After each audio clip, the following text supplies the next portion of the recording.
Welcome to the programme. 4020 Live. It is September, which means we are on the run to the grand final, unless we scrap it. And we're just going to scrap the grand final because that debate's come around again. Because obviously there's nothing happened. No one's abused any referees this week. So this week it's should we scrap the grand final? Go back to first past the post. We've got to do that one again. John Davidson's here. Up the wires. In shorts. That's what they're saying. Up the wires. Oh, you're in summer. shorts, yeah. Perhaps summer, we didn't get the message. It's summer. It's 28 degrees outside. Are we not saying Indian summer? No, because I read somewhere you can't. I don't know why. Can you say American Indian summer? Australian summer. Australian winter. Australian winter. I don't know. It's warm. No Rugby League though today because it's Monday. The bands are fairly rubbish this week, aren't they? There's Three Salford players. Three Salford. So Paul Rowley, you better keep shot on him when he does his presser this week. He'll be in trouble if he says anything else. Jacob Miller, Agent Miller, as Wakefield fans are calling him. The new Brad Davis. Not that it might matter. So good news for Castledare. Ha ha ha ha ha ha ha. I thought I'd let you say that. Well, I don't think we've got any Castleford fans watching. They've got their own podcast these days, Castleford fans. The Warrington fans aren't going to listen because, as you pointed out before the programme, they've won now, so they're good. And Tony kicks us off. Here he is. Have you got enough lightning there? Notorious journalist John Davidson, who, of course, as we know, we used to be seen as negative in the past, but now we're beacons of positivity. You've taken over our negative slant on everything. That's according to the people on the Total RL message board. I've always been negative, yeah. So that's for sure. I'm on the idea of that if you talk the game down, there'll be more opportunities and work for people like me. Is that how? Oh no. Right, okay. You just talk about Anders Postecoglou all the time now, don't you? Because he's Australian. Tottenham haven't lost yet. Oh, well, the Carabao Cup doesn't count. I saw Jamie Redknapp on the telly after they won on Saturday saying, "Oh yeah, but they lost the Fulham." No one cares about the Carabao Cup unless you're in the final. The excitement. I don't know because he's Australian. Are you banned from Leeds still? Or are you allowed in at Leeds? I don't think I am. No, I actually went. Were you actually banned, or was it just made up? I was told I was banned. Yes. Right. No, I'm trying to remember when was the season they were. Was it 2021? I'm trying to remember when they were in the last time. I did get in under their former. I think they've had about 58 media managers usually a season, but Mark Taylor did get me in, so I was there for one of the national newspapers. I think it was a Lee Wigan game actually. So yes, I have been. I've not been this season. You have to go in a hat and a disguise. Well, I get on very well with Adrian Lamb and Chris Chester. Well, I think I get on well with Chris Chester. So in one of the old Rugby League review newspapers, there's a match reporter called Thor.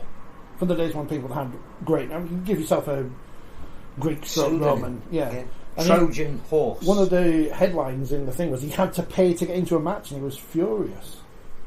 I mean, you'd be furious if you had to go all the way to League to watch 48 minutes of the game, because I can't count, and then it gets abandoned due to the floodlights. I mean, this is obviously the big talking point of the week: is Lee haven't got enough money to fill the electricity meter or some other conspiracy. James Child, you're a referee. Anything like this has ever happened to you? I don't think it has. Because you know, when we were talking about it on Sky, because I was watching the game on what night was it? Friday night, wasn't it? And they were talking about they may restart at the same point. You have to put them like Subbuteo players where they used to be. Yeah, I thought, well, that's interesting. I can't think of an example where that's happened before, really. So. And their suggestion was that that's what was going to happen. That's ultimately what ended up happening. Go to where you were when the lights went out. It's like on the snooker where they've got that shot of the table and they can move the balls back to where they were. Surely they'd be able to do that. They have the same kit as well, and then watch, like the same. Yeah. It's quite bizarre. I'm intrigued to see the start of that, or the restart of the game. Not any of the rest. What was the crowd like? In terms of the numbers. Well, which crowd do we get? Do we get the Friday crowd, or do we get combine them? Bigger crowd, or not as many? Who knows? Apparently, it was a fiver to get in, I think, if you'd not been to the game at all. We've only given one figure here, unless it's buried in Dave Parkinson's match report, and I can't be bothered reading it properly because we're doing a podcast, but I'm sure I saw somewhere someone mentioned 3,000 or something, but again, I could have made that number up completely, so... Well, it was history in the making. The longest game ever. Never happened before, and it'll be a quiz question in the future. Oh, Tony was there on Friday, couldn't go on Sunday. Tony, you are the paying public. doesn't matter what we think. What did you think about it? How should we restart games in that situation? Because when Wakefield played Widnes in the snow, I think they played about 10 minutes. Wakefield were winning. It's important. 2-0. But they just started again from 0-0 when they played. Yeah, I've been to fogged off games that have had to be replayed, and what was strange was the missive from the RFL that said basically we have carte blanche to do whatever we want. So we might set this precedent this time, but next time we might do the complete opposite. Well, no, there is no precedent. No. That's what they said. It's never been done Which in is history, weird, has sure. And as far as I'm aware, it? Yeah, no. well, that was the claim by Huddersfield, yeah. I understand the reasons, though, perhaps why they ended up with that. Given the timing of the season, I understand. The teams are playing on Friday night, I think, aren't they? And where do you fit that extra game in? Well, you wouldn't have done. So you're effectively playing 1.5 games this weekend, or one game this weekend. So that's why they've made the decision. But and I also get, from Huddersfield's point of view, you would want to restart the game because you will lose it. Yeah. And so you want to have another crack at it. I would imagine Lee were of the opinion that let's just carry on. And ultimately that somebody had to make the decision. So I can see why people don't think it's fair, but is it a bit of an excuse from Huddersfield? Because when the game was abandoned, they were 4 points behind, 10 points behind, with sufficient time to turn that around, and actually were worse on Sunday than they were on Friday. That's what the scoreline would suggest, wouldn't it? Yeah. So, I mean, was it their view that it's last chance saloon for them and they had to get a win in that game, and therefore the best chance of doing that was to restart it? But it's the same for both teams. They have the same opportunity to. Yeah, it's a bit of a non-argument, to be honest. It was just interesting because we've never seen it. No. Apparently in La Liga they do it. Well, they've been known to restart games where they finished. That's Spain. So it's hardly as if it's something that happens too often, is it? It's not like the mid-90s when there was all those Eastern Asian betting syndicates causing floodlight failures in English football, which was exciting for a few months. I think it would have been in the first few weeks of the season. I think there would have been a full replay because you get the opportunity sometimes in the cup rounds to get a replay. But although Huddersfield were a game behind anyway, weren't they, waiting for when they could play St Helens. Well, where does it fit into player welfare, having played 48 minutes on Friday for Huddersfield to then turn up on Sunday and play another extra?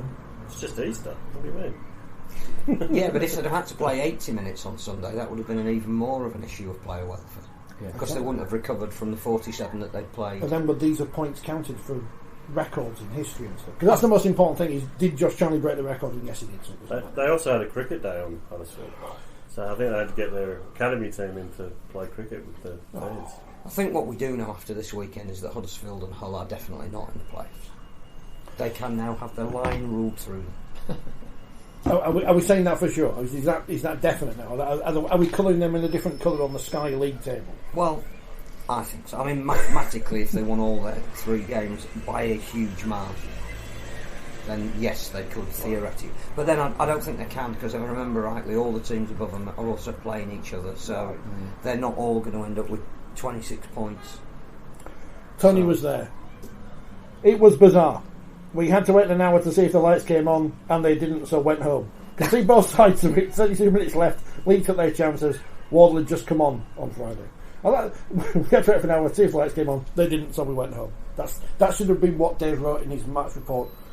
All of it's blank. That's the only thing that anyone will remember about this game. But important win for Lee, because not that he'd struggled since Wembley, we obviously lost, and the week before Wembley, but important for them to get that form back going into these final games ahead of the. And I think again, being realistic about the league table, that's cemented them a top 4 spot, which is absolutely phenomenal. And I know people go, no, mathematically they can.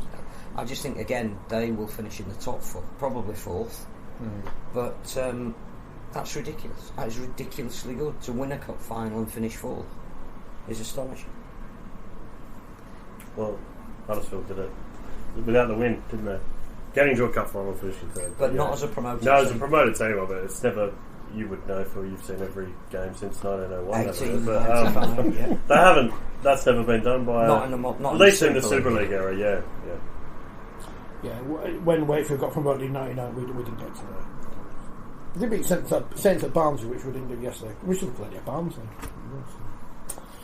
Well, at least the point difference is looking back at the bottom end of the table. So Lee are winners. They are back in form. So can we now officially say it's been a really poor season for Huddersfield and Hull? Yes. I mean, I know we'll probably do an end of season review, but inconsistent. That's got to be underachievement for both of those teams, hasn't it, this year? Yeah, I think so. And I think Hull showed signs, didn't they, slightly earlier in the year, where I think people probably would have expected them to have finished a little bit higher up. Whether they would have made the top 6, I'm not sure. But I guess for Hull, it's a different story for Huddersfield, isn't it? Because the pressure comes next year for Hull if they don't improve on where they finish this year. Huddersfield's the other story, really. It's in reverse, isn't it? In that they've had success and they've gone backwards. And they've built a team that their coach wanted, but they haven't performed, whereas Hull is still in that Tony Smith hasn't quite got everybody he wants. The worrying thing for Hull, although again they haven't probably changed enough players to make a difference, is that that's 3 seasons running now that the second half of the season they've fallen off quite alarmingly, which again probably says something about the players that they've got. And the other thing that was interesting, having watched Hull on Saturday first hand, is that you always associate Hull with a really big pack and a team that tend to thrive at the beginning of the season where the grounds are a bit wetter, and if you take Chris Sate out of that pack, which they will do next year, they're actually quite a small pack, and they were dominated, which is odd. I'm not sure whether Tony Smith's ever really built his sides around big packs, though, has he? No, but he's certainly inherited. I think when he first that came, was a Lee Radford thing, wasn't it? He inherited it. It takes a couple of years to change your squad, doesn't it, because of contract situations, etc. So you're right, Chris Sata, I think this would be a loss for them, to be fair, but he's one of the best footballers in the competition. Scott Taylor retiring as well. But similarly, from Huddersfield's point of view, I don't know what their signs have been so far for next year, so I think that's an interesting one. They can't keep signing though. At some point they've got to get that. Yeah, they were saying last week the stat was 21 players or something. Yeah. But disappointed. I would say the fans of both of those teams would be disappointed. But Huddersfield don't get as many headlines as Leeds, because Leeds are more popular and people will click on stories about Leeds. So if we say Leeds in crisis, people might click on the video. If we put Huddersfield in crisis, no one will care. No disrespect to all the Huddersfield fans. Because you do watch that video we put out saying, why does no one watch Huddersfield? People watch that video. Until they come up with any answers apart from cheap tickets. So what can you do? Well, it just goes back to what we said last. What can you do about Huddersfield off the pitch? What can you do about them on the pitch? There's only a finite number of teams who can go into the playoffs. There are teams you'd expect there to be every year, and Wigan, Catalan, Saints and Warrington just are going to be those this year again. I think the disappointment with Huddersfield is that 2 places. Ken Davey has given the money to build the squad that Ian Watson wants, but that squad has got worse this year rather than better. That's a performance issue rather than Hull's, who are in that process of changing their identity at the moment, who they are and how they want to play. The very strange thing about the game on Saturday was that for the first 25 minutes both sides wanted to move the ball at every opportunity. It was like watching basketball. There was a huge amount of skill involved, but there was very little defence. It was like, let's have 2 teams that are only going to play attack. Leeds the Harlem Globetrotters and Hull the Washington Generals. But both Leeds and Huddersfield have had quite a lot of losses this year, which have been narrow losses, haven't they? And 2 points, 1 point here and there. From a coach's point of view, if you're going in to defend yourself, you're sort of saying, if we convert 1 or 2 of those, or 3 or 4 of those, and you're suddenly in the playoffs, and that's the margins, I guess, with the level of inconsistency there's been in the competition this year. That's what the challenge is. It is, except Huddersfield's points difference is minus 91 and Leeds is plus 66, so I'm not even sure they are comparable. I assume Tony's talking about Huddersfield here because he was obviously at the League Huddersfield game. He says on paper they have a great squad, hard to see, they just don't click. So how do they do that? How do Huddersfield become good on grass as well as on paper? I thought it was weird when they signed Jay Connor, because obviously there were Hull were happy to get rid of. Yeah, well, that's exactly right. Yeah. I think, Hull were happy to get rid of. He wanted to leave, coming back to Huddersfield, but they already had 58 halfbacks and fullbacks. They had Lola Hare, Will Price, Ollie Russell, Theo Farge, Ash Golding, who is kind of winger slash hooker slash TV personality. He's a full. Yeah, but rarely ever plays there. But they just that mix is not working. I know Farge has been injured a lot. Ollie Russell's had a lot of injuries, but their spine has just been constantly evolving, and it's never really looked settled the whole season. So it is a strange one, Huddersfield, how they were so consistent for the vast majority of last season to be so inconsistent this year and underperform.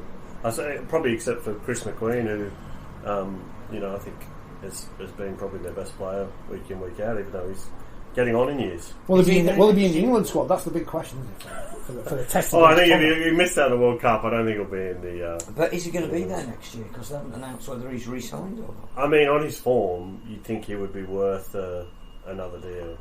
Whether he wants to play on... I don't think he's been as good this year as he was last year. I thought he was outstanding last year. One of the main... Did he make the dream team last year? I'm trying to think. I think he might have. I think he did. Yeah. I think he'd be a candidate this year, but yeah, across the board. I think they've missed Levi at hooker. They've not been, as dynamic at 9, and yeah, they've signed another bunch of players for next year. Obviously, some changes going around. So Farge is going to Catland, so it's going to be a different look again for them. It seems like another mini rebuild. Here's where I asked James a question, because Tony's mentioned that. Jake Connor spends the game in the ref's ear. Did some good stuff, but questions every decision. Was he one of the worst? Was he one of the worst? No, I wouldn't necessarily say so. He was hard work, but that's not a revelation, is it? You can see that between his own teammates. Never mind the opposition, and never mind the referees. So that's been, I think, one of his problems. And that's one of the reasons why it was never going to be picked, and probably never will be picked by Sean Wade. He has discipline issues, and that's probably both in defence as well as with his mouth. He probably plays a bit of the joker on the field, doesn't he, with opposition players, and tries to wind them up. But equally, if you rise to stuff, then you're a target by the opposition. So I think he left himself wide open with the way in which he played. And then if you try and blame somebody else, like a referee, you're probably just never going to win. Well, if you're not blaming refs this week, that'll be next week again when something happens somewhere. So that's the good news. Andy says, can Salford get a team together for Warrington this week? They've got 3 suspended, as Tony points out. What will happen if they can't put a team out? Just cancel the game. It's what happens in the Women's Championship all the time. So, just make sure the floodlights go out. Yeah, knock them off halfway. You're at home. Yeah. Alright, it's a 1 o'clock big kick. Spanner. Knock them out. Yeah. It's on Channel 4. We're back on Channel 4. Oh yeah, because it's International Week, isn't it? So I don't know when England playing football, but they'll be able to mention it on the Channel 4 coverage. Don't forget, Warrington Salford. Should we go big this week in terms of promoting the sport? Bearing in mind it's International Week for football. Is there some stories we should be deliberately releasing this week? 3 rounds left. Well, something. I mean, tease the dream team, bring Man of Steel. I don't know. Should we? I think we should have done that throughout the season, Phil. Yeah. The start of the season, we've got Magic Weekend, Challenge Cup. I mean, is there anything? Well, I mean, there are news stories, but we can't talk about the news stories. So subdue the sea or whatever it's called. As a game, could we not announce something major this week? Paul Rowley gets a ban from the RFL for and tells us about it on our league. Oh, yeah, where he's employed by the RFL. No. I don't know what story can we get out of Warrington versus Salford? Just because that's the one on Channel 4, isn't it? So that's but if we've got a big background story, anything else? Well, it's not a Sam Burgess second style redemption. Get Sam on, fly him over. Yeah, James Fafita might be his last game again. Has he not left the country? Has he left? I don't know. Well, you're the man in the know. Yeah, but I didn't know anything that I was there. No, that was his twin. Oh, right. Doppelganger. Apparently there's some other World Cup starting this week as well, according to Tony. But I don't know about that. So, with lots of rugby league people involved. Are they going to try and sign Dom Young, do you reckon, after it? Well, he's going to the Roosters. Oh, that's all right then. Yeah, so he's going up. Has he been in He's going up in the world. Has he been in Australia long enough to become a wallaby? Whatever they call it. I think they changed the rules. I think it was 3 years, but I have got Corabetti. and Vunivalu, so they've got 2 ex-Melbourne Storm wingers. We're not them. You do remember them, though? You don't remember them Not playing in the NRL? No? They're dead to me now. Yeah. Oh, right. Joseph It's like when Suwai. Denny Solomona retired. Eh? Why would you want to go stand on the wing at Sale and play for the Sydney Roosters? But what a try on the weekend. Born in Wakefield, but he was made in Newcastle. I thought it was made at Huddersfield, Rich. Phil, how many games did he play for Huddersfield? That went well. Who can I complain to, says Paul, about the irritating trend of players launching the ball into the crowd after scoring? That's James's department. Why is it an irritating trend? I don't Because know. he might hit someone on the head. I think it's when it hits like an old lady or a kid in the face. And then If it is a 40-year-old fella, it's funny. yeah. It's If you're someone with a pint, it's... I guess it's, unfortunately, sorry, Robert, it's probably Robert Hicks's department, isn't it? When it comes on, It's operational. It's something that will be picked up by the operations at the RFL. So, unless it was a deliberate act to attack somebody in the crowd, the referee is not going to get involved in a situation like that. There's a match commissioner of Super League games that would pick up incidents, ground safety officers and all that sort of boring stuff. It's just part and parcel of the game, isn't it?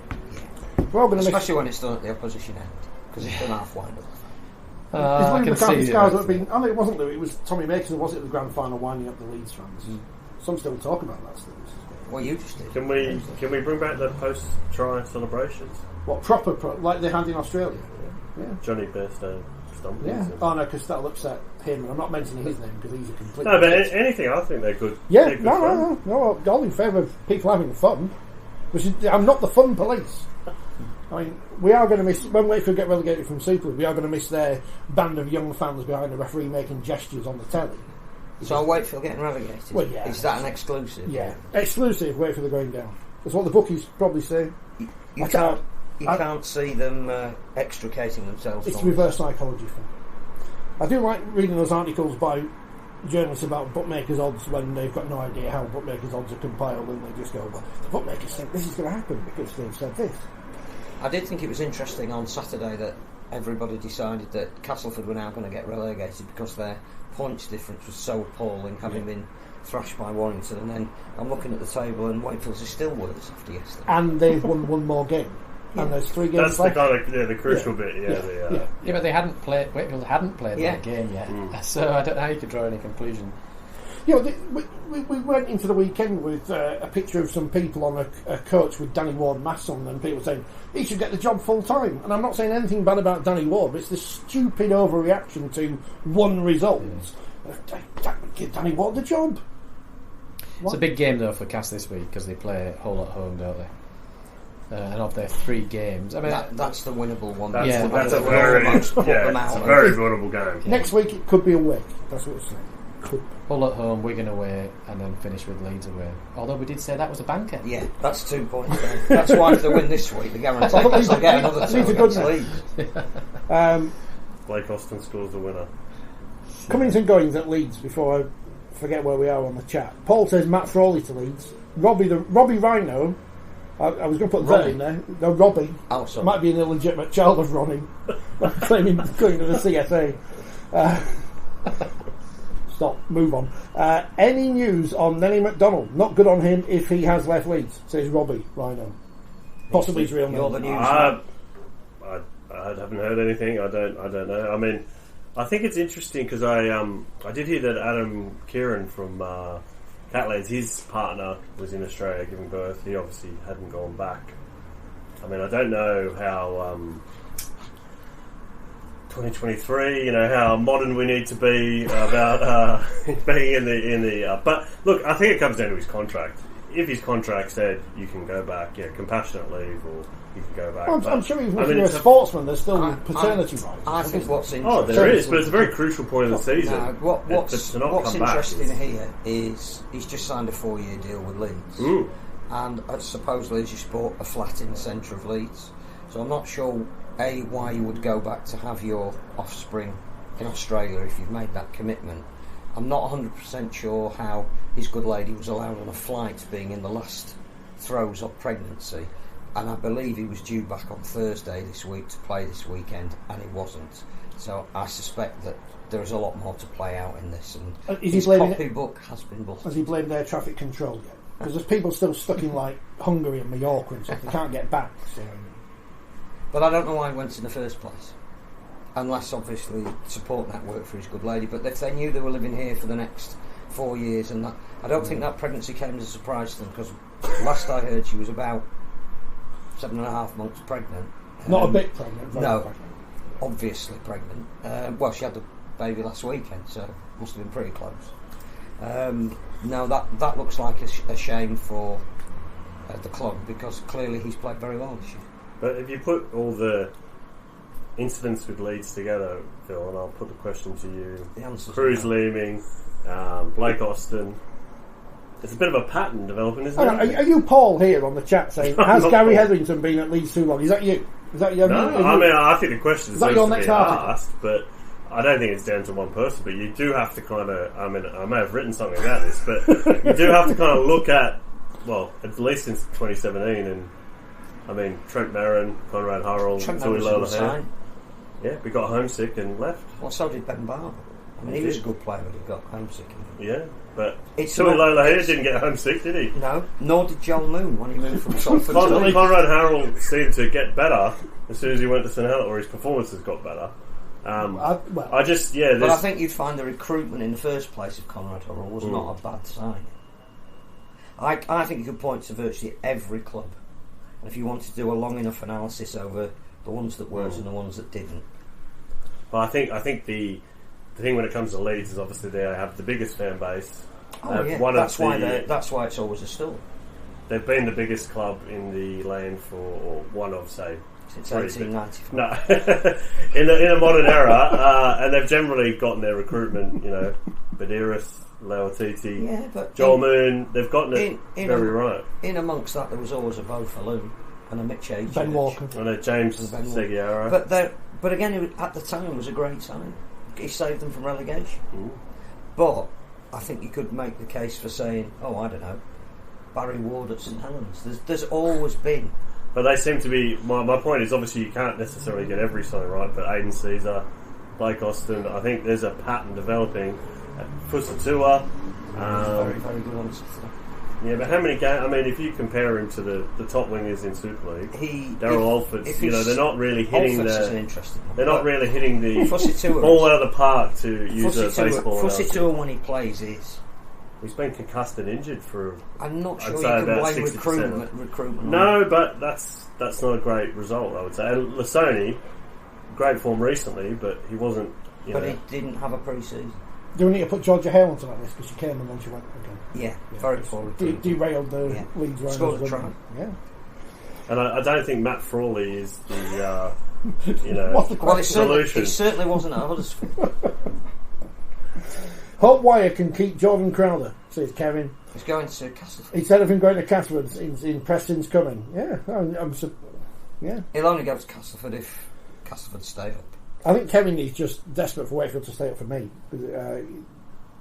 He gives me a pep talk every week in the comments. Why you don't wait for the favour, Rich? Bring the points difference down to a win.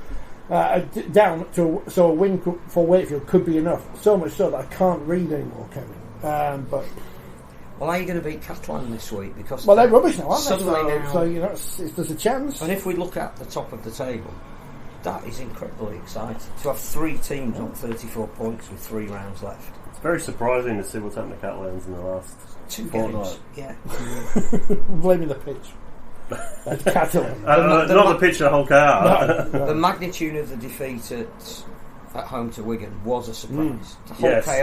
Hull KR winning at home, not as much. They're underestimate them at your peril. I think Willie Peters done a absolutely fantastic. So is he the coach of the year, or Adrian Lamont did have to share it? If we go back to clearly, if Huddersfield and Hull are underachieving, somebody's got to be overachieving. Clearly, we've identified Lee as one of them. The other has to be Hull KR, who came from a point of virtually ground zero when Willie Peters arrived. We interviewed him, didn't we, at the season launch, and he was probably the least remarkable of all the people we interviewed in the he didn't promise anything.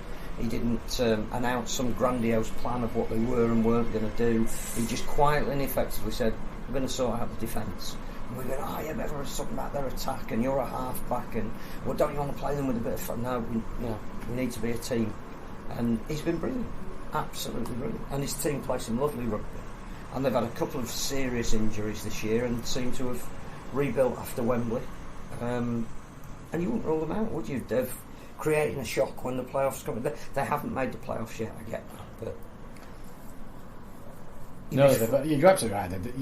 If two underachieve, two have to overachieve, I suppose. And I think you've identified the right two clubs there. They play Huddersfield this week, don't they? That's going to be interesting. At Huddersfield. So, with Huddersfield got nothing to play for. Yeah, lights go out after about 50 minutes. I hope not. I'm going to be there. When Hulk hour ahead, the electrician gets the word.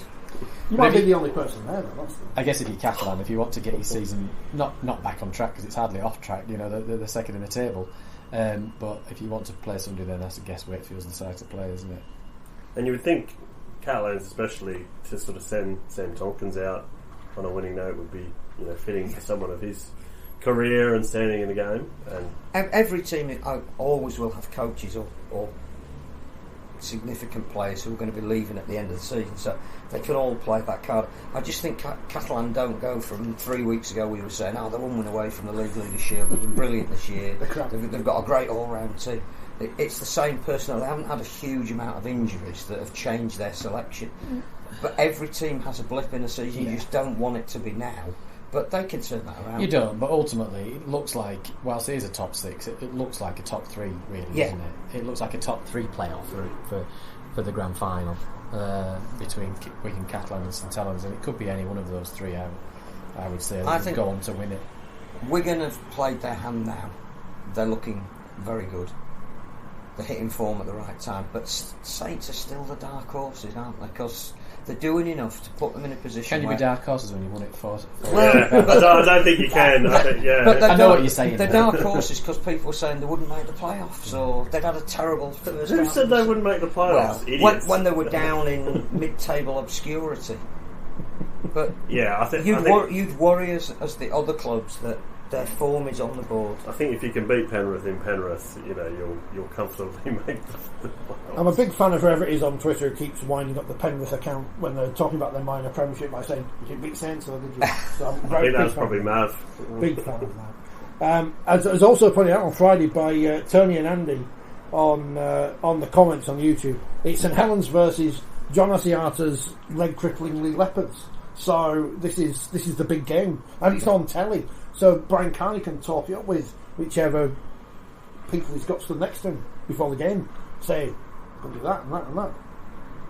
That's the story this week. Well, I think that, bearing in mind what we've said over the last few weeks about where teams have taken on John Asiata, they've come off worse.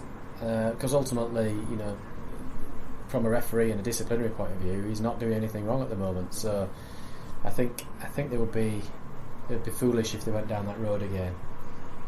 Or not again, but go down that road like other clubs have done, perhaps. Just get on and focus on the game and treat him as any other player. Deny him the ball, and you've got more chance of stopping.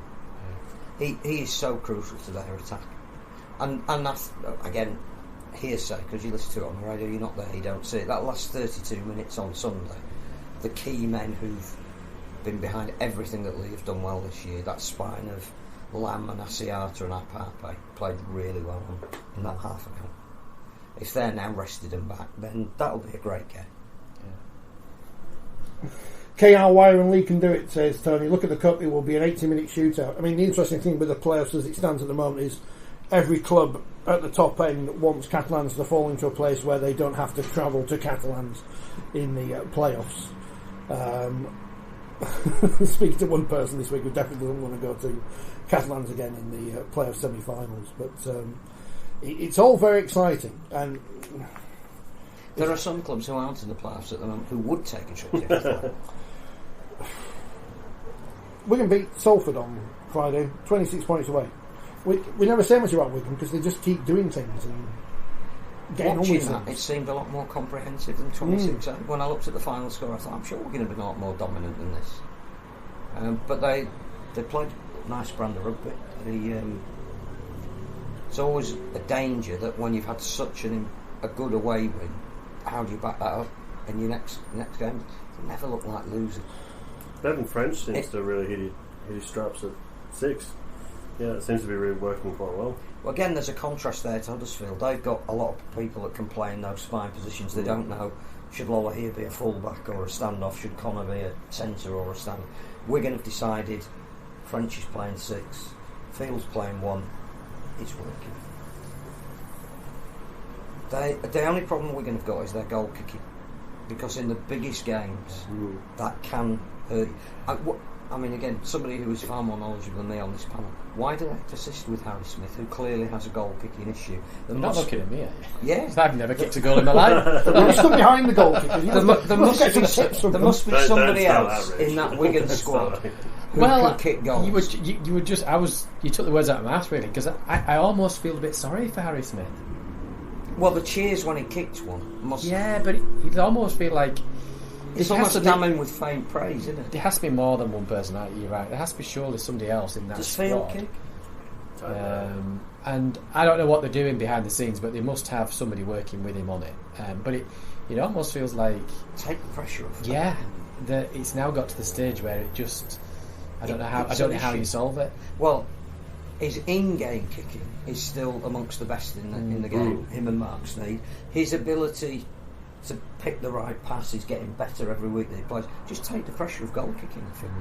But I mean, in saying that, I'd say with St Helens, I mean, I don't think Makinson's a fantastic goal kicker. He's run of the mill. He's not Pat Richards or Kevin Sinfield or someone like that. Chris Martin. Top of the point scoring.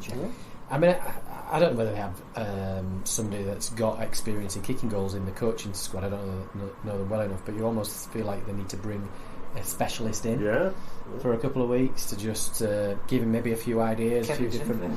just a refresh. Out in the World Cup. Yeah, maybe. Be available. Yeah. Blame the league, man. You'd love to see that Kevin Sinfield at Wigan, wouldn't you? Just as 2 weeks teaching goals to Harry Smith. I was going to say where's Andy Fowler, but I know where he is as well. I'm trying to think of great Wigan goalkeeper. Frano Botica. That's the other one. There was no better kicker than him, was there? I mean, metronomic. Back in the 90s, he was guaranteed no matter where they. Jake Wardle kick. I mean, you're looking at me as if I know anything about Rugby League. I just sit on the end and read things off YouTube. That's what I've been doing for the last 8 years of this programme. 9 years, whatever. Maybe he's the only one, but I think you're right. They would have someone else, wouldn't you? But when you come into playoffs and grand final, it could come down to the penalty goals, conversions, and they are really important. I don't think there's any other talking points on Super League this week, is there?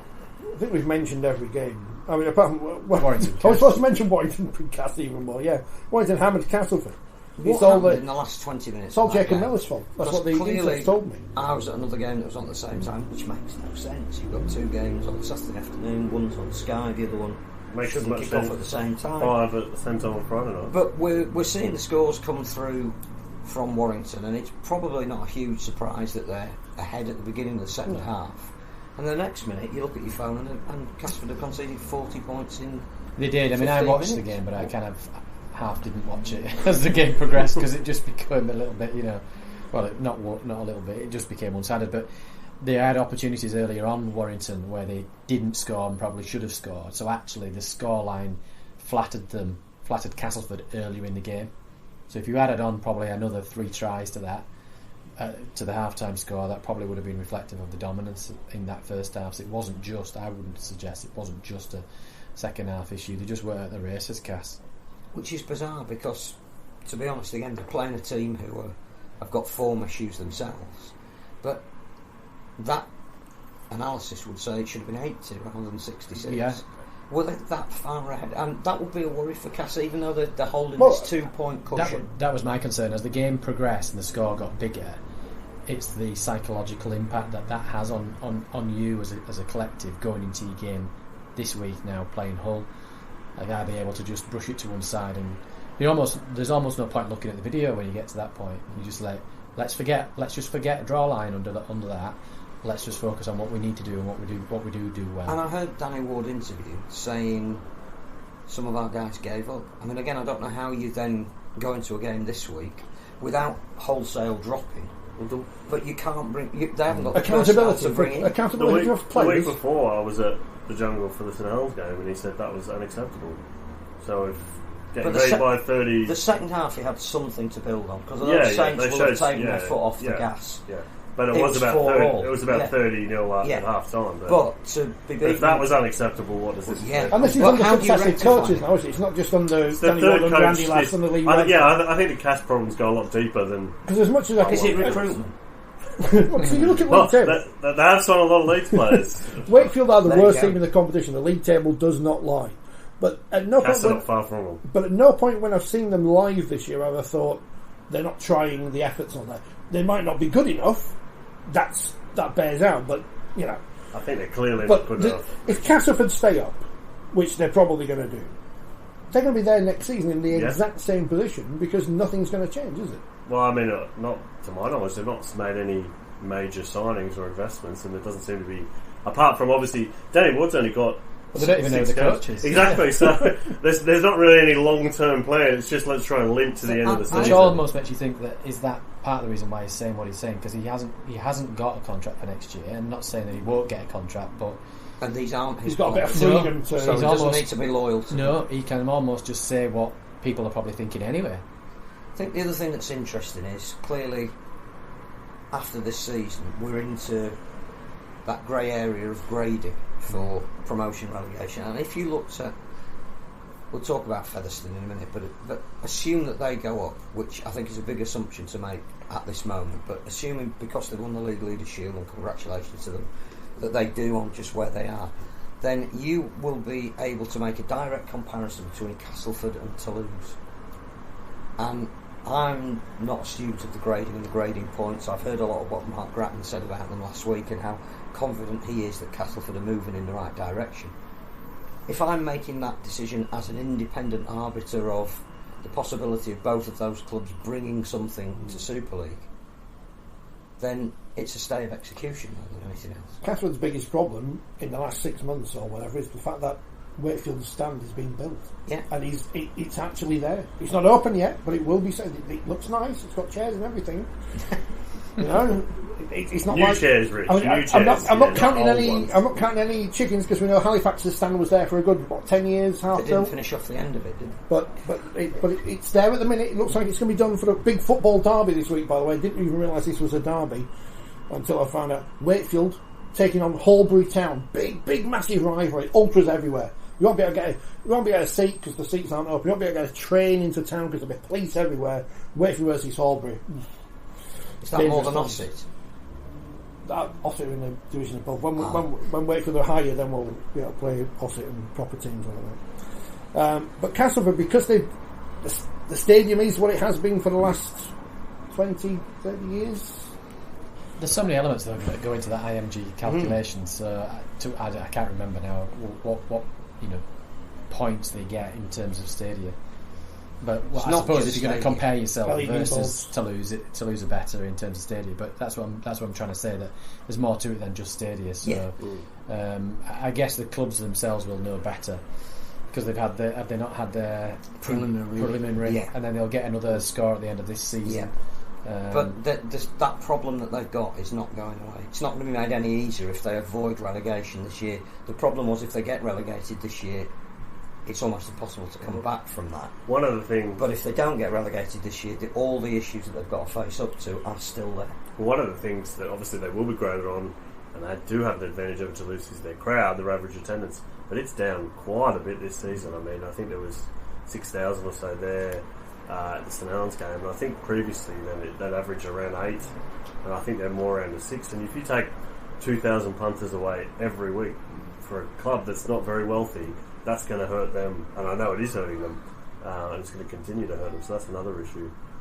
I mean, unlocking the media room so we can go in after the press conference after the game is good. But having Wi-Fi Wi-Fi if you did get in, is it? No. Yeah. I don't understand how you can build a new media room that doesn't have Wi-Fi that works. I mean, is there a point to that? I can't believe we're rolling. Thanks for the response, Phil. I can't believe in saying nothing. I'm already in trouble with Castleford. The famed final game before COVID.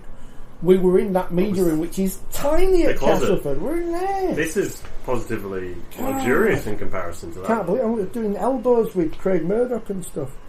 God, that seems like a long time ago now, doesn't it? Is that all that's happened in Super League on the pitch that we need to talk about? I think it is. Because again, it's been another... We're kind of in this, not holding pattern, but we kind of know where the top of the league's going. Yeah, there's still a couple of questions about who's going to finish 4th, 5th, 6th, whatever, but... We're ruling teams out rather than ruling teams in at the moment. And the interesting game is going to be the Channel 4 one between Salford and Warrington. Because actually that is a game that really both of them need to win. Not Leeds Wigan, which I keep getting emails from Leeds Rhino saying, you love this fixture. I say, well, yeah, I mean, I do, and I would go, but I've got to do my radio programme instead, so... Double header? Was it winning? I know, and I'm tempted, but I've got to do the Matlock scores. So. Pre-record. Yeah, but it's... Yeah. But it's interesting. Leeds women beat St Helens in a game Right, not broadcast anywhere, so that's good, isn't it? Can we have a plan, please, for what we do? Because it's stupid now. You can't watch this. I mean, in fairness, it didn't really affect anything much, does it? Because if Saints win on Sunday against Warrington, which they will, then they'll finish second anyway, and Leeds will be going there for the semis. You just think that on the back of the Challenge Cup final, that is a marketable fixture that would have a wider interest than just the fans of those two women's clubs. football, everything else going on, and sounded a good game. 34-22. Zoe Hornby fit, scores tries. 22-all though, with what was it, about 3 or 4 minutes to go. So that's exciting. York are the league leaders, as we know, winning the Shield the other week. I think they play Huddersfield this week. They get. Do they play Huddersfield? Yes, they get to Lift again Huddersfield this week on Sunday. Leeds Wigan on Saturday. Wigan beat Huddersfield 26-6. Barrow beat Salford 26-0. Fev won at Bradford 62-0. And League beat Castleford 22-4, which is probably not a bad result for Castle with the way things have gone this year. But it's bizarre as that sounds. Castleford still not finished, but oh no, they can't finish that one on the table. But it looks like it's going to be York versus Wigan and Saints versus Leeds in the semi-finals, which is exciting. And the grand final, if you missed it last week, because I don't think anyone's reported it anywhere, it's going to be played at the highest placed semi-final winner. So York, in effect, not to write off Wigan. I'm just saying that's where it'll probably end up. And what a week for Leeds, because not only that, and I know I've not mentioned the try scorers in the NRLW yet, but then the wheelchair team won. You were there. Sell-out crowd at the Edge. Had to get extra seating. Extra seats, 68-36. So they're nearly league leader shield winners. Nearly. Unless they were to lose their last game at 180-0. Which could happen. Which could happen in wheelchair rugby. Floodlights could go out. Yeah. I mean, according to the paper, Warrington beat London Roosters 104-0, but I don't think that was right. I think you might find it was the other way around. So Roosters are definitely at home in the playoffs. Leeds definitely at home in the playoffs. Looks like Leeds will be league leaders, shield winners, if there indeed is a shield. It was a really good game yesterday. Really good game. Gary Hetherington's bin lid from somewhere. Recruitment's been good in the wheelchair. Yeah. Simon Hall from Halifax. What's that one from? Three. And the women, yeah. Amy Hardcastle. She's done all right. And when you they've lost all the players though in the. But when you look at the NRLW, they're all scoring there now as well. George Wright scored a try. Yeah, it's good. Newcastle. Frank She's the new Dom Young. Great try. Yeah, I did like someone say should have passed it. Probably should have done, but you know. Georgina Hale, I think claim her as well. Yeah. Great try. So Leeds leading the way in everything, apart from men and recruit. PDRL, did they play this week? I don't know. But I was going to say the documentary was on, but it was on a month ago. I just watched it. Oh yeah, I watched it. Half of it before the Challenge Cup final, and it's great. Did you enjoy it? Yeah, very, very good. Yeah, I love to see more documentaries like that. Hopefully, Channel 4 can bring that in. But yeah, without spoiling what I've written in the magazine, we need more celebrities who like rugby league. Have you written that? Yeah. It's one of the rare things. One of the rare things I've written that's actually mine in the column, as opposed to all the funny bits. But yeah, we need more celebrities who are actually interested in the rugby league. bits. Not necessarily want to play like Adam Hills, but... Well, there'll be an obituary to Michael Parkinson in the one that's just been put together now, and again, a celebrity who, for a certain period of time, was a really important advocate for rugby league. Don't really have someone of that similar ilk in the UK anymore.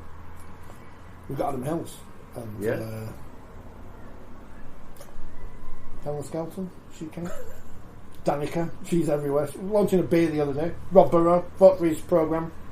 That's got a good chance of winning because it's voted for by the public.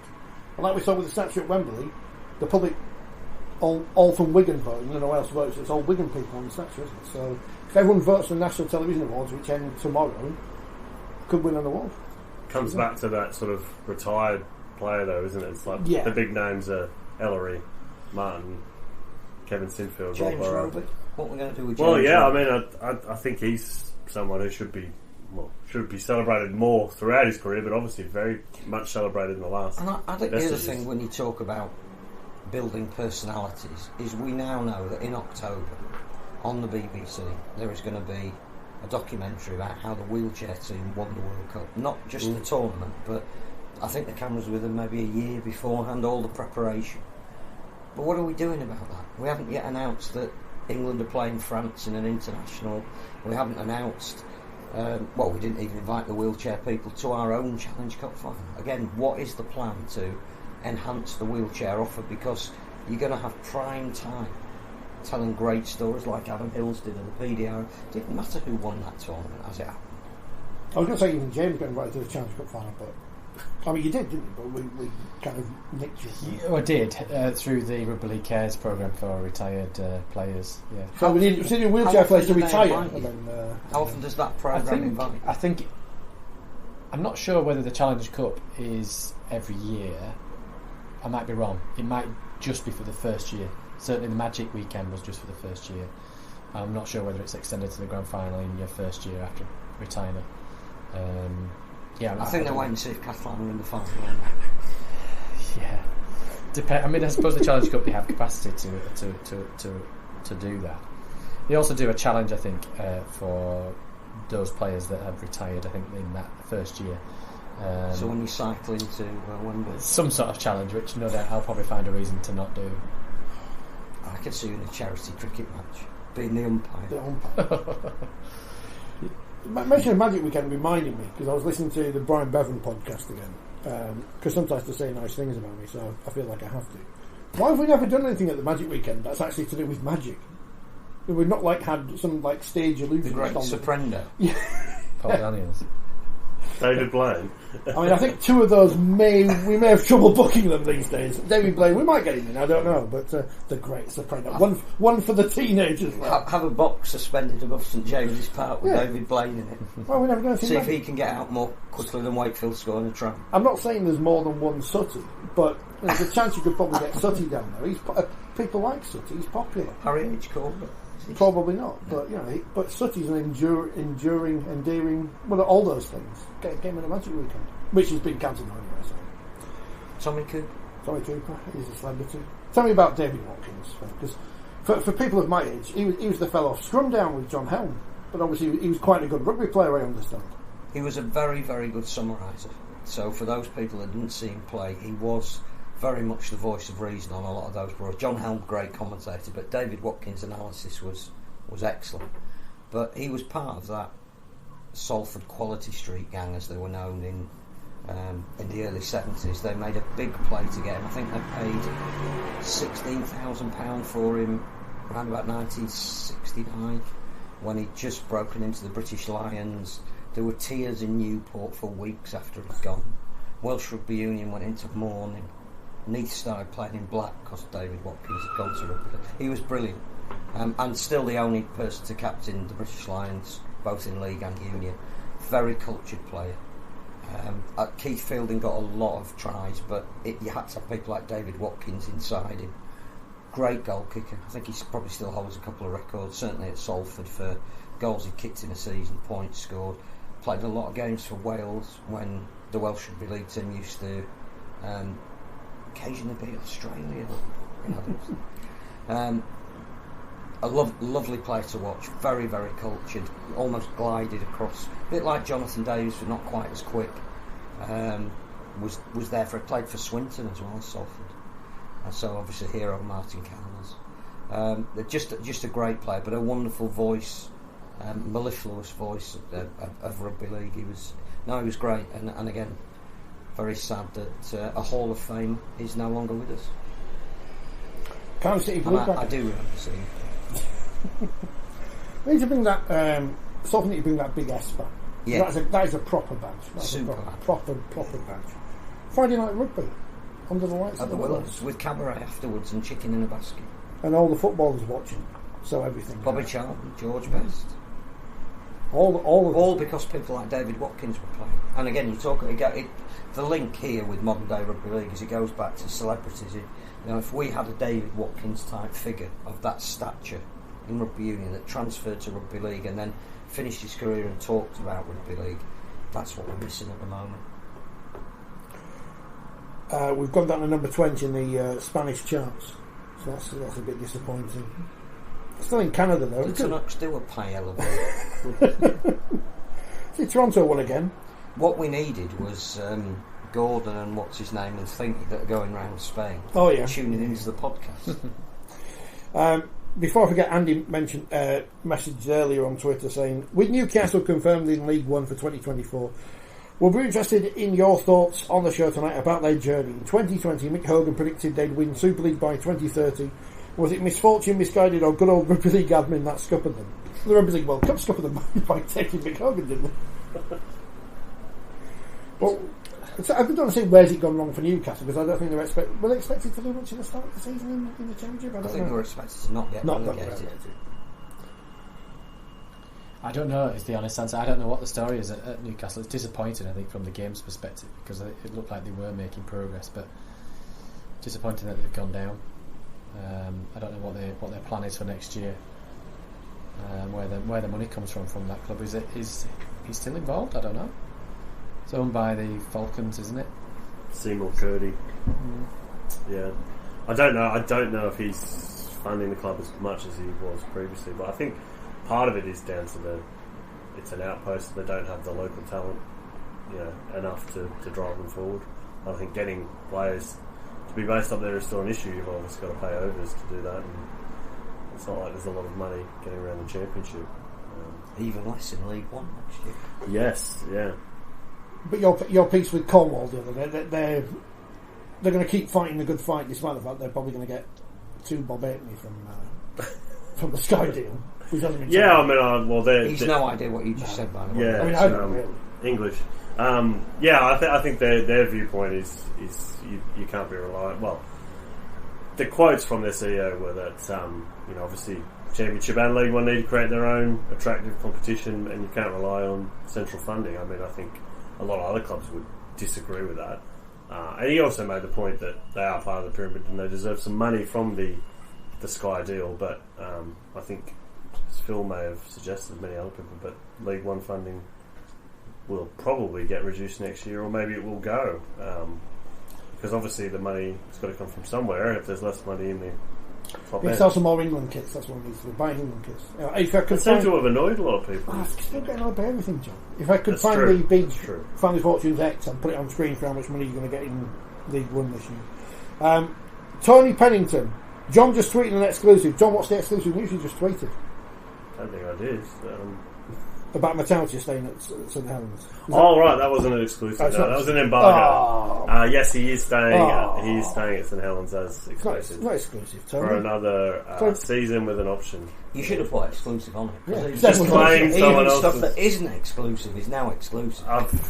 Yeah. It's like the word legend. Should I put star? Team Star, Ace. huge blow. Star. Yeah. Ace. I try not to sensationalise because you lose whatever integrity you may have or think you have. Former referee is James Charles said. Former referee star. Well, I saw someone described as a legendary referee this weekend, and I thought, bloody hell. Could we call him Are you the English legendary? Billy Harrigan? Maybe we could get that. In my hair's currently a tribute to Bill Harry. He's getting a bit longer. One of these Hollywood phase. My brother-in-law plays for Warrington in England, says Tony. Mike Addison loves it. I also support and work someone who plays for the LDRL team. It's a great game and getting more popular. LDRL's great. PDRL's it's just ridiculous. And I try to write it in the piece. It's like just.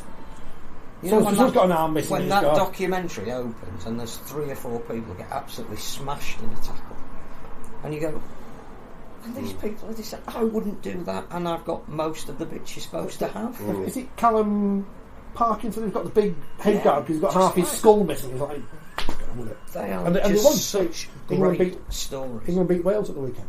Did So another win. And Wales had someone sent off. How do you get sent off for PDO? I don't. Karen says the RFL blew with Wrexham and the Crusaders. He used to bring a decent away following. And he says a few Wrexham lads started watching the Wire after things went pear-shaped there. So again, sorry for them lads at Wrexham who started watching Warrington. Who is leading Man of Steel now? Williams is now behind a few after being an early favourite. Asked Andy. We're in that secret bit now, aren't we? I was going to say I actually had a look at the table today with George Williams on the website, but surely we're in the dark. Yeah. Tony's pointing out that the website is miles behind. Lammy's up there, not sure who is in front, so we don't know. It could be Bevan French. That's the thing that we can build up as a story and we don't believe it's because I'd go for Lamb. The influence he's had has been astonishing. I think Bevan French, when you consider he's played everywhere, not only, I think he's leading the competition for try assists. He also scores tries for fun. And he's smashing people in tackles. I mean, defensively he was never a giant, but he's hurting people. Ben Garcia. Very solid, dependable player, yeah. But he's French, so, way back when in the midst of time. Well. I know. When I spoke to Laurent Fresnay when he was the Catalans coach about Morgan Escarret not getting in the dream team, and he pretty much said, it's because he's French. Your Man of Steel. Mine? Yeah. Oh, sorry. I thought you'd fallen asleep. Many players. So he's either enjoying it so much or he's fallen asleep. I don't know. I think you've named 2 there, haven't you? In terms of French and Lamb. Asiata. I mean, they're influence on that team. Yeah, but I mean, watching him live in the Challenge Cup final, I could really see his influence when you're actually at a game, as opposed to just watching it on TV and looking through the angle that they're choosing to show you. You don't necessarily see the work he's doing as well off the ball, and so I don't know. To be honest, I don't know is the answer to that. Is it correct answer? Yeah, I don't know, but I think I don't think there's a standout like we have had in some years. We had Ben Barber, I think, won it, didn't he? And doesn't that just sum up the competition then? That the great thing is that because there's a spread of talent. Yeah, and the games are more exciting this year. The quality might not be as good, but because you've got so many people vying to do so many things, there's more names coming to the fore. I think the other one who'd be right up there is Wellesby. He's had a very good season and been very consistent. Is he off to the NRL? Not that I know of, but if I was an NRL club, I'd be offering him $400,000. Yeah, I'd like to see him at Manly, but that's just as a Manly fan. You've only got a fullback. Yeah, one who's about as fit as you, Phil. He goes sprinting down a course though and injures himself. So we need a fullback who's not made of glass. I don't know any sprinting. Yeah. Because we're at that time where everyone's going to get linked with the NRL, aren't we?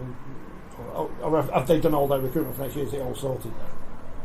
Oh, you generally get movement at the end of the season, but I think a lot of recruitment has been done.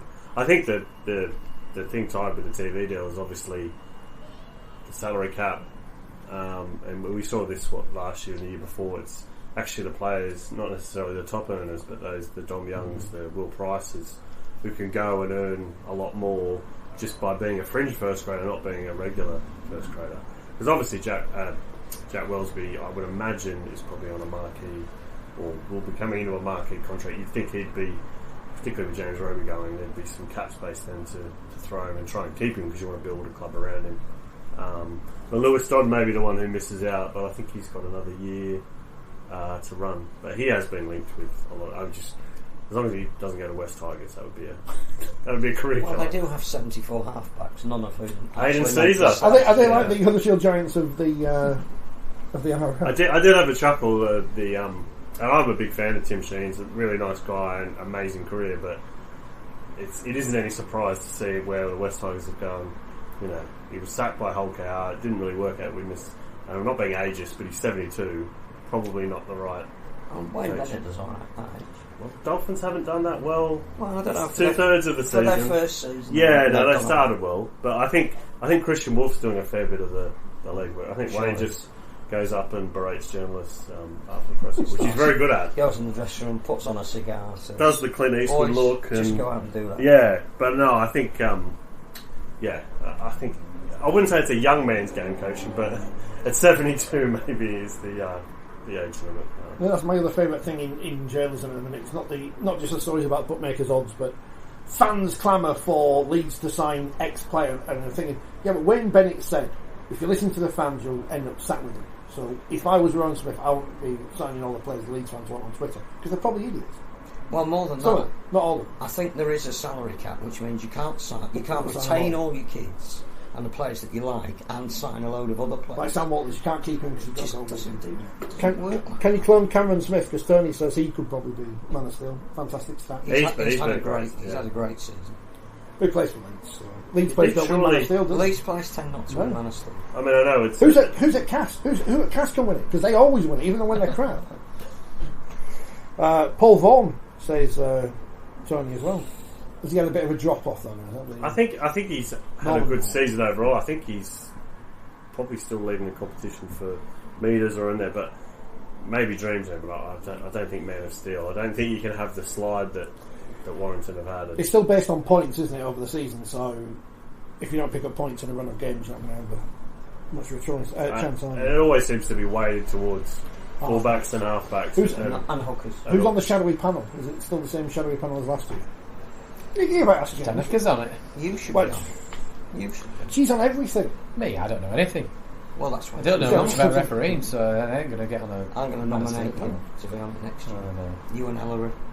Is there anything Danica Cream is not on? It's got to be players, ex-players. So, if that's how they're rewarding it, because I think they've had all sorts of different ways of doing it, haven't they? With players voting, and that was a bit of a fiasco. Media, and there's always controversy about with asking the media. So I think it's going to be ex-players. What else is going on? No, I think we're caught up with comments, which is good. Newcastle play Featherstone Rovers this week. What team are Fev going to take to Newcastle on Friday night? Because they've already won the League Leadership. That's in the bag. Are we allowed to mention Featherstone? Yes. We can't mention everything about Featherstone for legal reasons, but we can say they have won the League Leader Shield. That's official. They have won the League Leader Shield. That's not under embargo. There's no injunction saying we can't mention that Featherstone Rovers have won the Championship League Leader Shield. Now, can Featherstone Rovers win the Grand Final? They can. £1 million game, whatever it's called. What I don't understand is why would you've lost 2 games all season, why would you sack your coach? I think we tried answering that and we still didn't know the answer. I think it may be something to do with personalities, but... And is that again, Did you not have worked that out before you made the appointment? I don't think it was a surprise, though, was it? A surprise that he was appointed? There would be a clash of personalities at some stage. Well, it seems to be history repeating. Well, I don't know how much further we can go with this. I think nothing's happened because I read the papers. Nothing's happened at Featherstone this week. We should even talk about what's actually happened. Well, what's been reported to have happened. Yes, we can, yes. I understand I understand we can't refer to any past, perhaps, discretions, but we can mention that Mark Campbell was arrested. So here's the question. He's on bail, isn't he? Yes, he's on bail. And has been charged. Yes, yeah. And he will appear in court towards the end of September. So, without reference to anything... No, it's okay. Without reference to anything then. When Ben Barber was accused of something in Australia, and Rob Elston and the RFL and here, there and everywhere jumped upon the bandwagon and made comments about he wouldn't be able to come over and play. So when someone owns a club and is in a similar situation, so say Pyongyang Pylons were in the top of the championship, my club, I own them, I get in bother,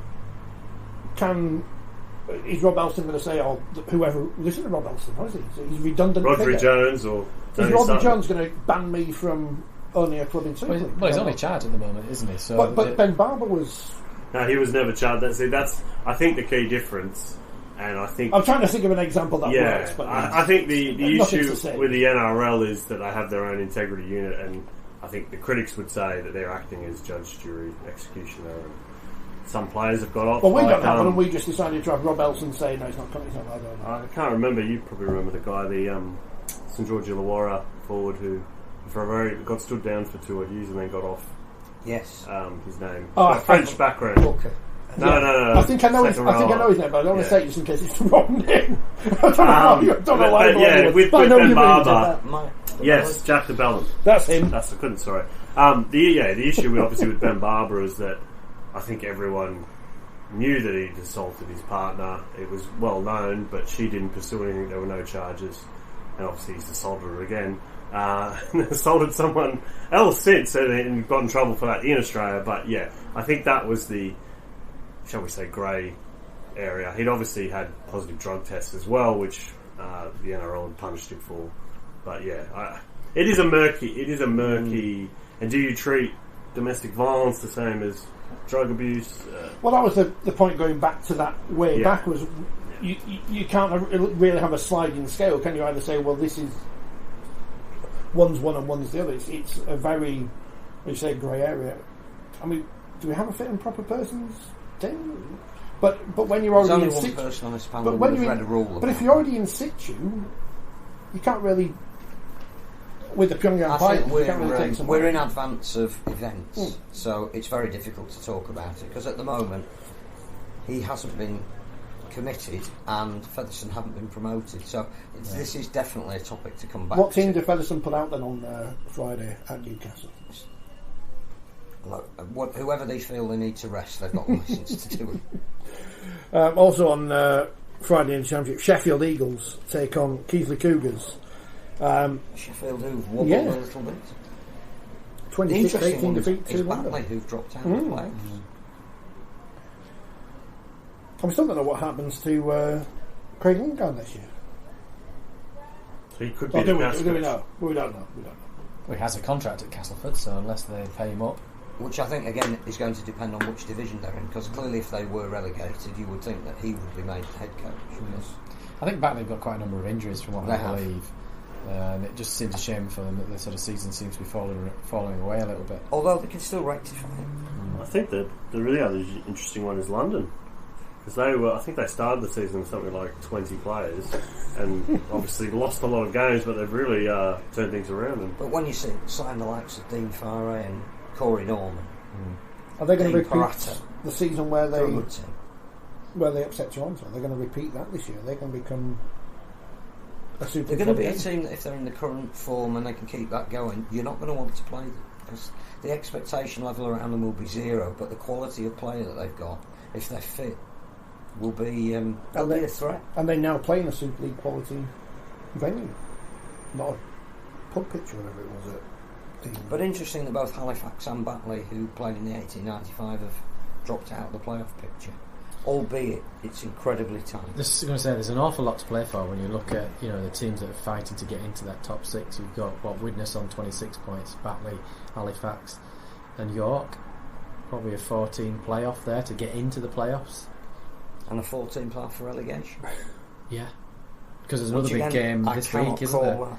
There's Keighley's result against Barrow at the weekend was a big turnaround from half time. They were well down. It was a 20 points to 10 down at half time. They turned that one around to Barrow win that Swinton. Game. But yeah, Barrow Swinton. And I was looking at some of those remaining fixtures, and they Whitehaven play Swinton at Swinton as well the week after. So Swinton have got two big games there: Barrow away this week, and then Whitehaven at home. Barrow's running, Swinton at home, Newcastle away, and York at home. All winnable. Whitehaven's running, Batley at home, Swinton away, Toulouse at home. Keighley's running, I think, is the most difficult of the lot, which is Sheffield away, Halifax at home, and London away. So, and York won 7 of the last 8. They could sneak into the playoffs as well. Away at Bradford this week, another big game. I mean, James Hall obviously very happy to get the points at for Featherstone at Bradford yesterday, so he can justify his previous points on the pitch. Now York, who made the points about the pitch, going back there. Have they cleared up all the caravans? That's the big news. speaking of clubs who it's clickbait headlines, Bradford say we're going to do this. Yeah, they are going to go out. Yeah, click. Time to scrap overseas quota, says Ian. Super League standards not good enough. No quality young players coming through at CAS for many years. Well, does that mean CAS or just Super League? Why would scrapping the overseas quota turn the quality threshold up? That CAS would. Anyway, I'd probably be in favour of reducing it a 1, because if you look at obviously with the Colpack ruling in the Pacific Islanders, some clubs do bring in perhaps more was intended, but you would have to put each individual's club's academy responsible for how many youngsters they bring through. Should we bring in overseas referees? Matt Chechen was supposed to come, wasn't he? But he's retired. He was, yeah, but the difficulty what they had there was visa regulations. They couldn't get him a visa, so then they tried to create a role where he was going to dual as a referee and a no, not as a head of referees, but as a I hear that position's going vacant. as a 2 referee coach, because the ambition was to bring about 2 referees. I mean, they left it long enough for the NRL to change their mind on 2 referees, didn't they? But they couldn't get a visa for that either, even though he was considered to be an expert, and we didn't have the knowledge in this country. So bringing overseas referees I don't think is that easy. I don't know whether that may have had an influence on his age. So Ben Cummins has just retired, hasn't he, in the NRL, so maybe he could come over and referee in the Super League, but I don't think he'd get a visa for the same reasons Matt Chechen couldn't get a visa. It's funny that it never stopped Toronto. Unless he's got heritage, you need to sort of go through your heritage maybe and find a reason why you can get it. Yeah. Matt Chechen. There's a very interesting story I actually read today about him. Did you see his comments about his son? I think who's a referee. He was Ben Cummins, yeah. Yeah, basically said, sorry, Ben Cummins, not Chechen. Yeah, saying that he directed his son to go and referee AF Aussie rules, not Rugby League, because you get less abuse. You just have to do that, don't you? Yeah, I thought the other... That's the only ruling on it. No, they have one. I think they have one. Well, you can't get sent off, can you? It's one of the few sports that you can't. You can be cited, but you can't get sent off. You probably watch more of the rules. No, but you can beat the hell out of anyone. But their fans are generally fairly feral. What's those big pieces of paper? What's that all about? That they run through. What's the point? I don't know. I know nothing about it. Yeah. These neighbours, those big bits of paper. It's all your fault. It's just Gaelic football with a different ball and men in small shorts. Australian MasterChef. That's all we want to know. He must know. Not watching it.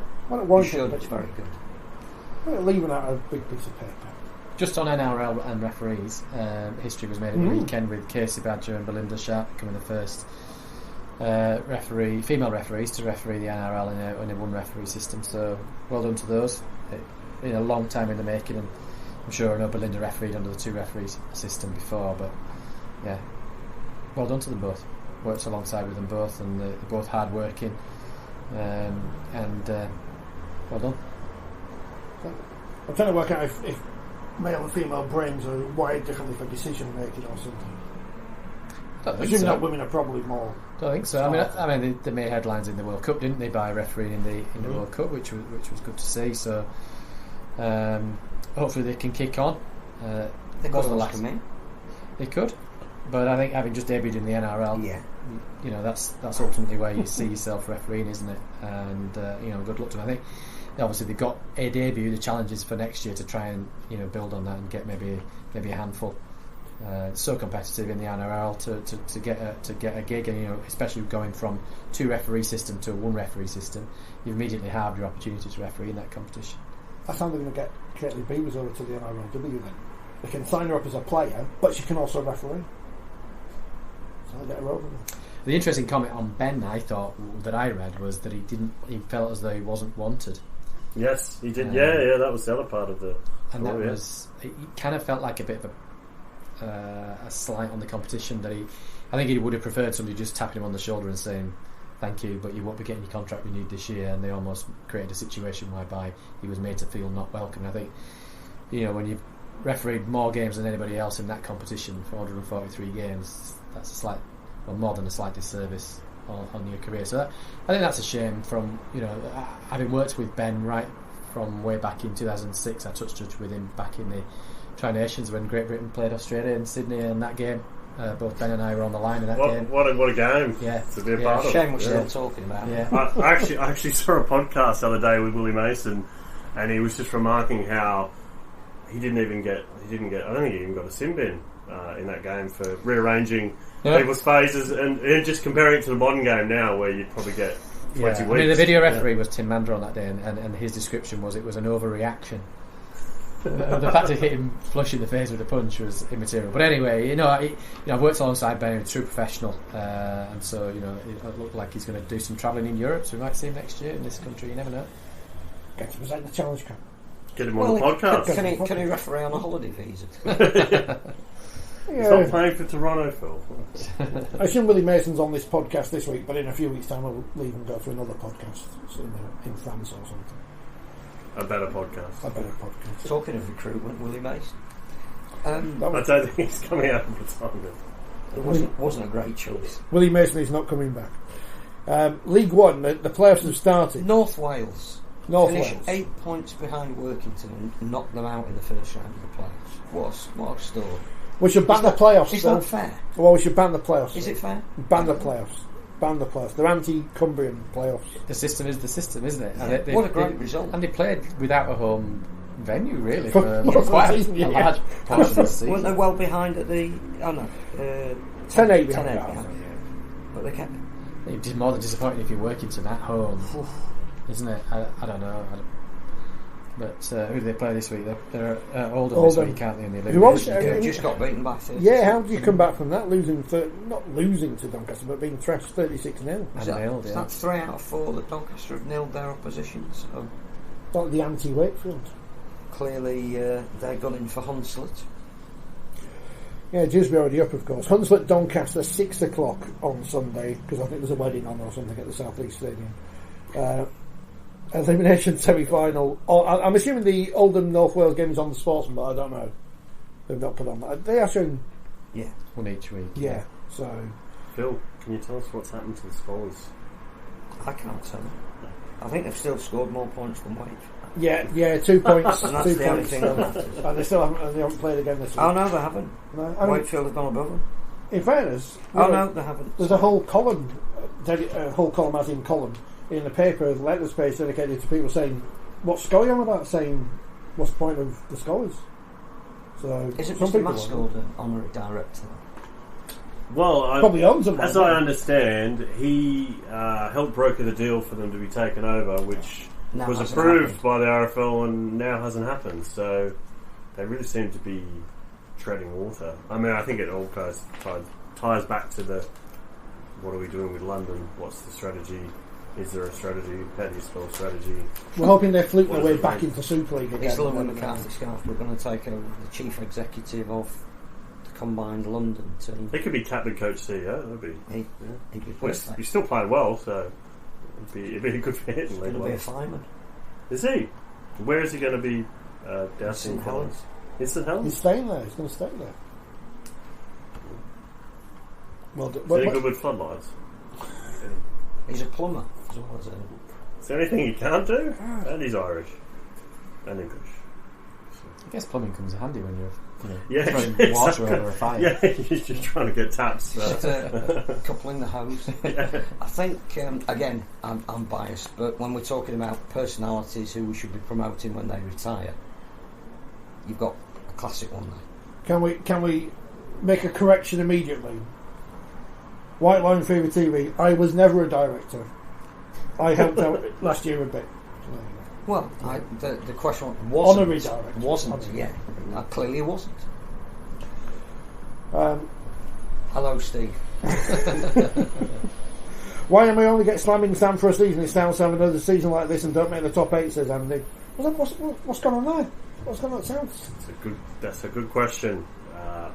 That was my tip to win it all this year, so it shows how much I know. But you're above me in the media tipping competition, though, so that's. I'm not too bad at tipping, actual week Random to week numbers every results. week. I mean, not great, but not terrible. But South Sydney is very disappointing season for the squad that they have on paper. To miss the 8 is The playoffs look fantastic, and they're all. Well, I the think first round of games are all going to be sellout. I think the Penrith a regeneration which, much like St Helens, they didn't start the year on fire, but the way they've turned around your beloved Broncos. What a season. But if they don't make it to the grand final, is that I think they'll win it. You'll think they'll win it? Mm-hmm. No bias there. Would they come over here to play St Helens in the World Club Challenge thing? They would. They've been before. I think the other one is the Knights. I mean, Brian McDermott. I think in yeah, at least 3 years, Brian McDermott. No, Brian McDermott. Yeah. But 9 weeks ago when they were shit, was that Brian McDermott or just no? That's when after that game. All right. I still think they can win. He was too busy in Merriweather learning to surf, and then he decided to go. No, he just went. Adam O'Brien. Well, I was just about to say, in your beloved magazine at Stadia, a certain George Clark, I believe, fantastically wrote that Adam O'Brien was going to be the first coach sacked or something, which I agree, because they were terrible last year and they started this year terribly, and then Ponga went down with concussion. But they've won 9 games in a row ever since Christian Wolves took the piss out of them in a press conference. So, it's amazing to see how well they've done. Jackson Hastings, Dom Young, I mean, Andy says, can't see Dimitri keeping his job for very long this season. South, don't start that, because that means all the Wakefield fans will think he's going to take over from Mark Applegarth whenever Mark Applegarth's not at Wakefield anymore. I'm sure there's something I was going to say finally, but I can't think what it was now. Oh yeah, how many members of St Helens staff do you reckon are going to be on the Tonga staff by the time the tour comes around? Paul Wellens is on there now. Obviously, Grissom Bull, former. There must be a few others knocking around. Mike Smith might get a job doing the water Paul or something. Anderson. Paul Anderson. Beck Hardman, Craig Richards, they're all there. They could all do jobs. Don't know if they need any help in the media side. Probably not. certainly save some money flying them over from Australia and putting them up in hotels. Do you not understand the big we don't like the England shirt thing? Because in Australia you just wear green and gold all the time. Well we don't play, so yeah, you don't need a jersey.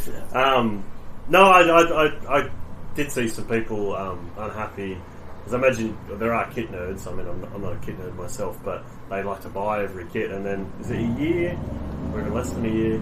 Yeah, we had the MND kit for the Yeah. fans test, but that was special charity. And we had the World Cup kit, which was the second World Cup kit, because the first World Cup was Slovakia. But then there was the blue kit, and usually it's white and red. Yeah. Well, they're never going to play in the World Cup kit because it's a World Cup kit, so there's always going to be a new kit, and then mid-season was a one-off kit. And Tonga wear red, I understand. Yeah. So we can't wear. Your expensive research. Yeah, they're red. Tonga, they're red, so we can't wear red against Tonga. Why not? Like kit clash. Yeah. Exactly. On BBC One. Yeah. Just play them in Say there. that, White and red versus red and white. Yeah. Oh, perfect. Yeah. Excellent. Go buy the shirt then. John, have you got anything? Any you're working on? exclusives? Yeah. Any legends? Any embargoes you want to break? No. Any I don't want to get kicked out grounds you want to get banned? Yeah, I don't want to get kicked off any more B lists. No, I think it's interesting. Obviously, recruitment-wise, I think a lot of things have already been reported, but yeah, I'm sure Hull FC looking Jaden for. Ockenball. Yeah, that's Strange. yeah. I mean, when you're not generally very good at the Bulldogs, who've been the worst club along with the Tigers last year. Yeah, I mean, Hull FC do have a renowned big staff of their media team, so maybe we could join them on their social media department. I think whether the a fullback or a halfback or a halfback who can play fullback would probably be their key target. But I think there's still some movement to be made around, and obviously some players leaving certain clubs. So I think we're in for an interesting You're period. going to have to spend the next month watching that other thing because there's Australians involved in it. Well, I'll probably be excommunicated by a lot of people, but I don't mind watching rugby union sometimes. And Last time on this podcast. I think actually, I mean, sometimes they score tries. sometimes, yeah. Not if you're watching England play. But no, I think the interesting point with that World Cup, and I think we could compare it to the Rugby League World Cup, but now we've decided to kick out all the nations that we've been developing, but they actually legitimately are the Georgias. There's Portugal coming in, Chile, sorry. Chile, and obviously they've copied us and decided to change their rules for the Polynesians, that now you've got All Blacks who can go and play for Tonga. No, they've just completely come up with that off the top of the like the bunker. I think they have looked at the heritage rules that Rugby League is. No, according to the articles I read, no, completely new, exciting. Yeah. Have you written your column for the magazine, James? I have. Look at that. He's one of the first. That's why I was distracted watching Wigan Salford. Yeah, half watching that and half Always writing one it. of the first in. When's the magazine? Is it next week? It'll go to print this weekend. Have you written yours? Yes, I have. I did it on Saturday morning because I watched the Adam Hills documentary and then I wrote 1,000 words while I was watching it, so I've done it now. Have I written mine? You've got to write the whole of the magazine, though. That's the problem. Will you mention the news story that we've kind of not mentioned, but has been mentioned in it? Look, the light's getting dark. It's like being... Might ask Craig Lingard if he wants to mention it, but probably won't. The conditions here, like in League, are getting gloomy. Are we going to have to come back tomorrow and do the last 10 minutes? No. Andy's Remember where we were sitting? It's like the end of, what was it, Naked Gun? Or Police Squad, where they all freeze at the end while the time's up. Interesting that Leigh floodlights went out at the same time Blackpool illuminations were switched on, says Andy. Yeah, absolutely right. Sadly at Leigh they didn't have Sophie Ellis-Bextor.